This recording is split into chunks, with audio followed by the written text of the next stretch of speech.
बिस्मिल्लाहिर्रहमानिर्रहीम अस्सलाम वालेकुम। हमारे चैनल में खुशामदीद। एक मुसलमान लड़की के बारे में बताने जा रहे हैं। जब एक मुसलमान लड़की तालाब में नहा रही थी तो बहुत से गैर मुस्लिम लोग वहां इकट्ठे होकर इसे बाहर निकलने को बोलने लगे।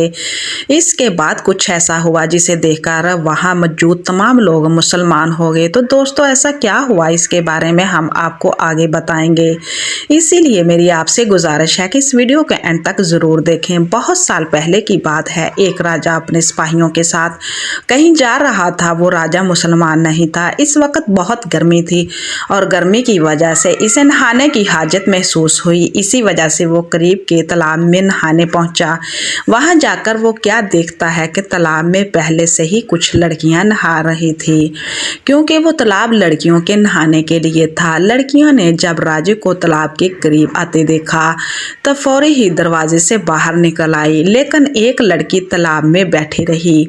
राजा ने इस लड़की से पूछा कि तुम तालाब से क्यों नहीं निकली? तो लड़की ने घबराते हुए कहा, ये जगह लड़कियों के नहाने के लिए है और इस वक्त मेरा लिबास ऐसा नहीं कि मैं किसी गैर मर्द के सामने आऊं। लड़की के मुंह से ये बात सुनकर राजा की शैतानियत जाग उठी। उसने कहा, मैं राजा होने के नाते तुम्हें हुक्म देता हूँ कि ऐसे ही तुम तालाब से बाहर आ जाओ, मैं तुम्हें देखना चाहता हूँ। लड़की इसका हुक्म सुनकर परेशान हो गई और इसने कहा, रहम करें राजा, मुझ पर रहम करें, मैं मुसलमान हूँ, मेरे मज़हब में पर्दा है। आपको खुदा का वास्ता कि आप यहाँ से चले जाएं। ये जगह लड़कियों के नहाने के लिए है, इसीलिए मैं यहाँ पर नहाने के लिए आई हूँ। अगर मुझे पता होता कि आप यहाँ पर आने वाले हैं तो मैं यहाँ पर नहीं आती। राजा ने गौर किया कि ये लड़की तालाब में है, वो इन सब लड़कियों में सबसे ज़्यादा खूबसूरत है और इसने कहा, तुम अभी मेरे सामने बाहर आ जाओ। अगर तुम मुझे पसंद आ गई तो मैं तुम्हें महल ले जाऊँगा और अपनी कनीज़ा बनाऊँगा। लड़की ने देखा कि राजा किसी भी सूरत में पीछे हटने को तैयार नहीं, तो इसने चालाकी से काम लेना चाहा और अपनी इज्जत बचानी चाहिए। लड़की ने राजा से कहा कि मैं बाहर तो आ जाऊं, लेकिन यहाँ पर मेरी सहेलियां भी हैं और अगर आपके सिपाही भी मुझे ऐसी हालत में देख लेंगे तो मैं राजा के लायक नहीं रहूंगी।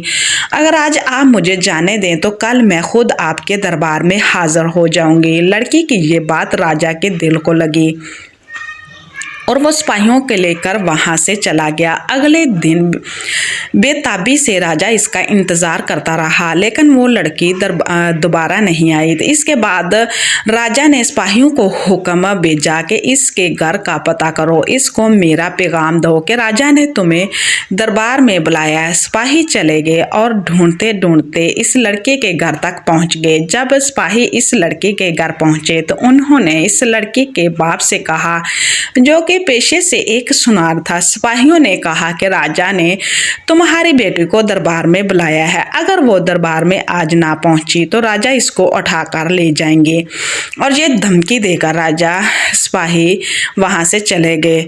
दरबार में वापस आकर उन्होंने बताया कि वो मुसलमान सुनार की बेटी है और आपका पैगाम बेटी तक पहुंचाकर आए हैं। राजा दूसरे दिन भी इंतजार करता रहा, लेकिन लड़की ना आई। राजा को बहुत गुस्सा आया, इसकी बेचैनी बढ़ती जा रही थी। अगले दिन राजा ने सिपाहियों को हुक्म दिया कि जाओ, इन दोनों बाप बेटी को गिरफ्तार करके मेरे सामने हाजिर करो। सिपाही फौरी रवाना हो गए और वो सुनार के घर जा पहुंचे, लेकिन आगे से दरवाजे पर ताला लगा हुआ था। लोगों से पूछने पर पता चला कि वो कल रात ही घर छोड़कर चले गए हैं।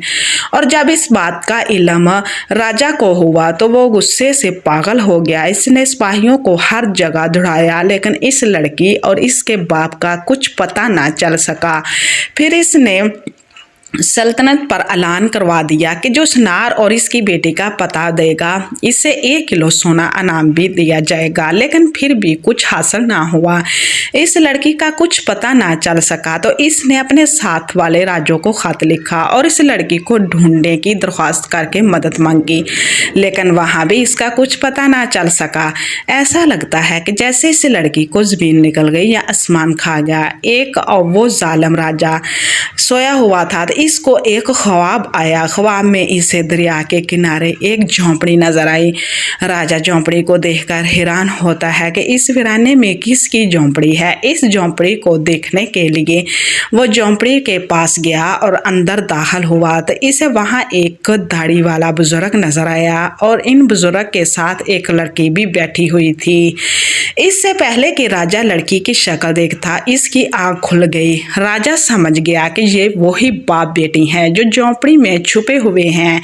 वो इस इलाके को जानता था। अगली सुबह इसने अपने सिपाहियों का दस्ता तैयार किया और दरिया के किनारे इस जगह जा पहुंचा जो इस ख्वाब में नजर आई थी। झोंपड़ी के पास पहुंचकर इसने सिपाहियों को वहीं रुकने का हुक्म दिया और खुद झोंपड़ी के अंदर चला गया और वहां क्या देखता है कि एक कमजोर सी दिखने वाली बीमार लड़की सो रही है और जहन माज पर बैठकर सफ़ेद दाढ़ी वाला वही आदमी दुआ कर रहा है कि ऐ मेरे पालने वाले रब, हम कब तक इस जालिम राजा से छुपते रहेंगे। चंद